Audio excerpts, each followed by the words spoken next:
বিএনপিকে আমরা প্রচুরভাবে দেখেছি গণভোটের না ভোট দেওয়ার ব্যাপারে।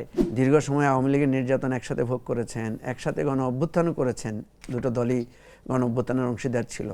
তাহলে এখন আপনাদের মধ্যে বিরোধ কেন? যে এ বলতে আমরা বুঝি যে উন্নত মানের বা ফার্স্ট সারির, বি বলতে মনে করি যে এটা দ্বিতীয় সারির, সেটা আর কি আমরা বলি না এ গ্রেড বি গ্রেড এরকম। হ্যাঁ, সেটা যদি আপনি হিসাব করেন তাহলে মূল মানে ক্ষমতার দল আকারে আমরা যাদেরকে দেখছি, যেমন এবারে আমরা দেখেছি যে দুটো দল আকার হাজির হয়েছে, বিএনপি এবং জামাত।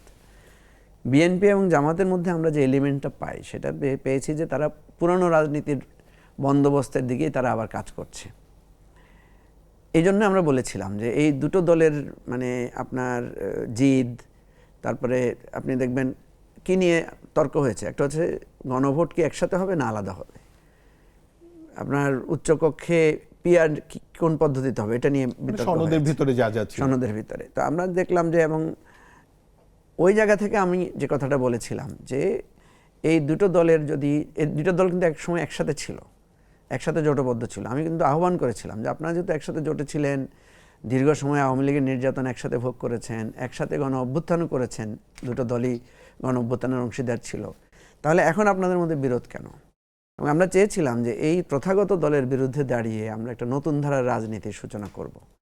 কিন্তু একটা জায়গায় এসে আমরা মানে এই জায়গাটা আমরা উতরাতে পারি না। সেটা কোনটা?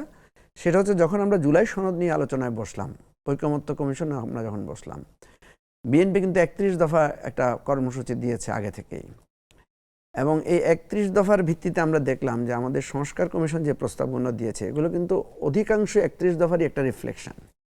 কিন্তু দুর্ভাগ্যজনকভাবে আমরা যখন ঐকমত্য কমিশনে আলোচনায় বসলাম তখন আমরা দেখলাম বিএনপি অনেক বিষয়ে মানে তাদের ডিফারেন্স অফ অপিনিয়ন, অর্থাৎ তারা দেখা যাচ্ছে যে নোট অফ ডিসেন্ট দিচ্ছে।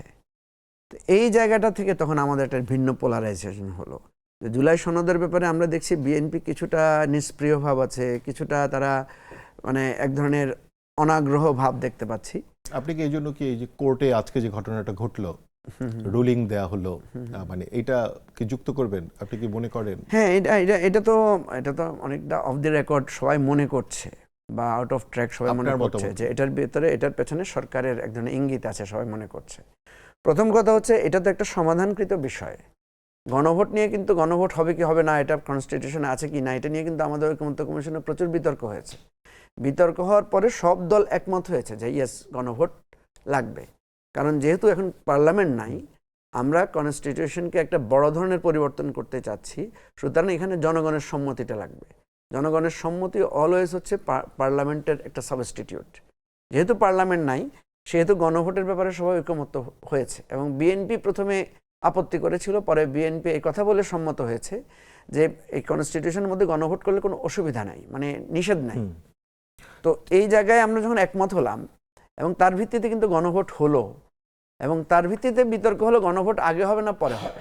জামাত বলল গণভোট আগে চাই, বিএনপি বলল একই সাথে চাই। আমাদের কাছে মনে হয়েছে যৌক্তিক একই সাথে করা। আমরা কিন্তু একই সাথে গণভোট করার ব্যাপারে এবি পার্টি, এনসিপি আমরা কিন্তু সাপোর্ট দিয়েছি।